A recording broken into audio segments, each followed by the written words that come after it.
கல்யாண வீடும் நடந்துச்சோம். கல்யாண வீட்டில் ஒரு கல்யாணம் நடக்குது. கல்யாண வீட்டில் கரெக்டாக அங்கே ஒரு கல்யாண வீட்டில் ஒரு கல்யாணம் நடக்குது.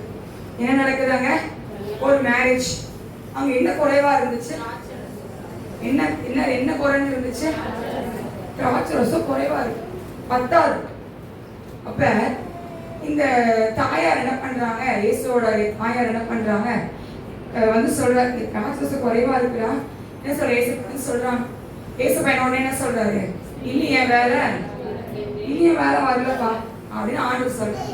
பொண்ணு, இந்த அம்மாவுக்கு நல்லாவே தெரியும், என் பையன் நான் சொன்னது நல்லா செய்வான்னு ஆண்டு தெரியும். எல்லா அம்மாமார்களுக்கும் தன் பிள்ளைங்க சொன்னா செய்வாங்கன்னு தெரியும். இது பதில் பேச என்ன பண்ணுவாங்க? அவங்க செய்வாங்க. உடனே இந்த தாயார் என்ன பண்றாங்க? போய் அந்த வேலைக்காரர் என்ன சொல்றாரு? அவர் என்ன சொல்றா? அதை என்ன பண்ணுங்க, நீங்க செய்யுங்க அப்படின்னு அவர் சொல்லியிருக்கு. இவங்க என்ன பண்ணாங்க? உடனே தண்ணி என்ன பண்றாங்க? மூணு ஊத்துறாங்க. அந்த தண்ணி என்னவா மாறிடுச்சு? என்னவா மாறிச்சு? என்னவா மாறிச்சு? தண்ணி என்னவா மாறிச்சு? ஆண்கள் சத்தம். எங்க சத்தமா? மேட்ச் வர மட்டும் கத்துறீங்க. நல்லா கத்துங்க பாப்போம். என்ன ரசம்? ஆமென் சொல்லுங்களேன்.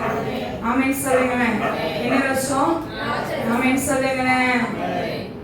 தண்ணிய திராட்சை ரசமா கத்துற மாத்தினாங்க. தண்ணிய திராட்சை ரசம் மாத்தினாங்க. அங்க என்ன குறைவா இருந்துச்சு? திராட்சை ரசம் குறைவா இருந்துச்சு. ஏன் ஆண்டவர் தண்ணிய திராட்சை ரசம் மாத்திட்டாரு. போய் பாட்டில் வாங்கிட்டு வரல, கிரேப்ஸ் பாட்டில் வாங்கிட்டு வரல. ஏசப்பா என்ன பண்ணாரு? போய் என்ன பண்ணுங்க, இத போய் ஊத்துங்கன்னு சொன்னாரு. யார்கிட்ட சொன்னாரு? அந்தி விசாரிப்பு காட்ட என்ன சொன்னாரு? இத போய் நீங்க பரிமாறுங்கன்னு சொன்னாரு.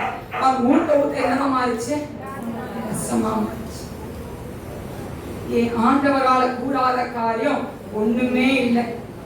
குறைவுகள் இருக்கிற இடத்துல என் ஆண்டு வந்தாருன்னா நிறைவாய் மாத்தி கொடுத்துருவார். ஆமென் சொல்லுங்க. இன்னைக்கு நீங்க சொல்லலாம், ஞானம் எனக்கு குறைவா இருக்குன்னு சொல்லலாம், படிப்புல குறைவா இருக்கு நீங்க சொல்லலாம், வேலை ஸ்தலத்துல ப்ராஜெக்ட் உங்களால கொடுக்க முடியாம இருக்கலாம், அதுல நீங்க குறைவா இருக்கலாம், காலேஜ்ல நீங்க கடைசி இதுல உட்கார்ந்து இருக்கலாம், படிப்புல வீக்கா இருக்கலாம், இல்ல நீங்க வேலை ஸ்தலத்துல உங்களை மதிக்காம இருக்கலாம். ஏன் ஆண்டவர் குறைவுகளை நிறைவாக்க அவரால் முடியும்.